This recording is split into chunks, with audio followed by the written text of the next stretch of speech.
I don't want to study, I can't complete my homework, I don't want to go outside, I can't sit still, I can't focus on one thing at a time.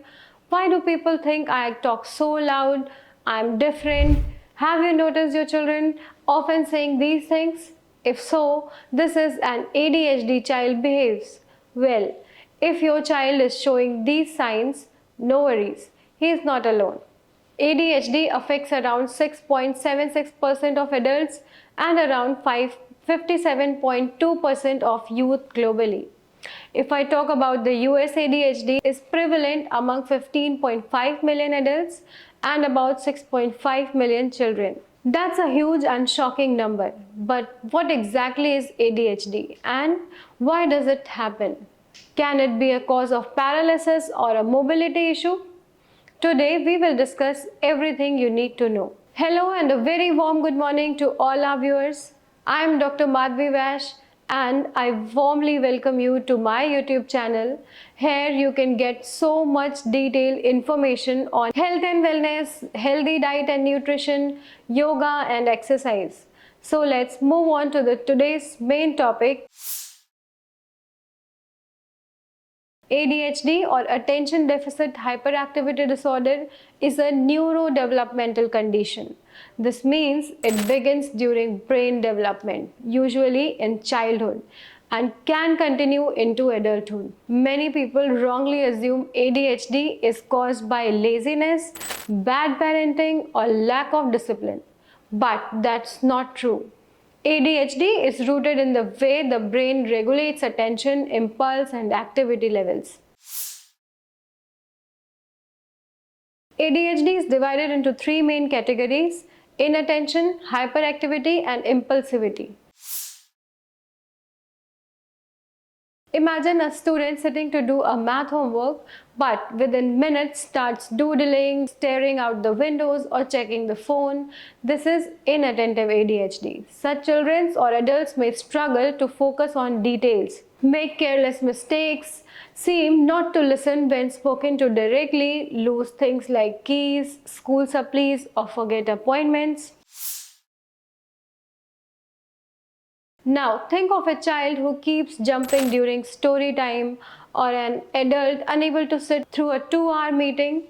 This is hyperactivity ADHD. Such people may exhibit constant fidgeting, tapping, or squirming. They often have trouble sitting still in class, office, or at dinner table and always seem to be on the go, like powered by a motor. Here, a child may blurt out answers before the teacher finishes the question, or someone interrupts conversation or makes quick risky decisions like overspending or climbing unsafe places. This is impulsivity. Most people with ADHD show a combination of these symptoms. Some are more inattentive, some are more hyperactive, impulsive, and others experience both. Alright, so we have discussed what ADHD is and what its types are. Now let's know what causes ADHD. The first and very important cause is genetics. ADHD often runs in families. If parents has ADHD, the child has higher chance. Well, twin studies suggest it is 70 to 80% heritable, so genetics may be a significant factor. Now, the next important cause is brain structure and chemistry. Regions like prefrontal cortex may develop more slowly. Differences in neurotransmitters like dopamine, norepinephrine affect motivation, focus, and reward systems. Environmental factors may also be a cause of ADHD. Exposure to toxins during pregnancy like lead, tobacco, smoke, premature birth, low birth weight, or a high early life stress may increase risk. Some people blame sugar, video games, screens, or too much TV.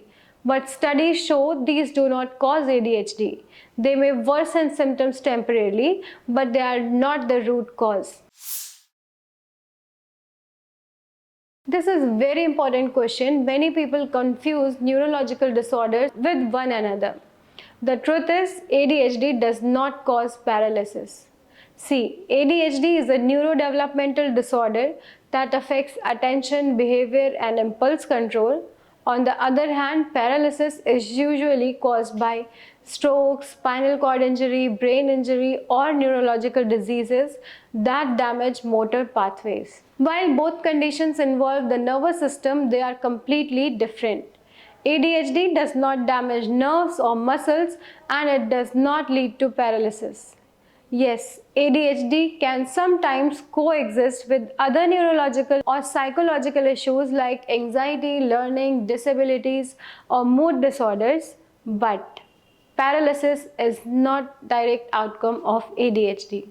So the final answer is no, ADHD cannot be a direct cause of paralysis. Both are different neurological disorders and they both have different treatments. Alright, I have shared complete information on ADHD. If you found this video helpful, please like, share and subscribe to Bharat Homeopathy YouTube channel for more health related informative and interesting videos. Thanks.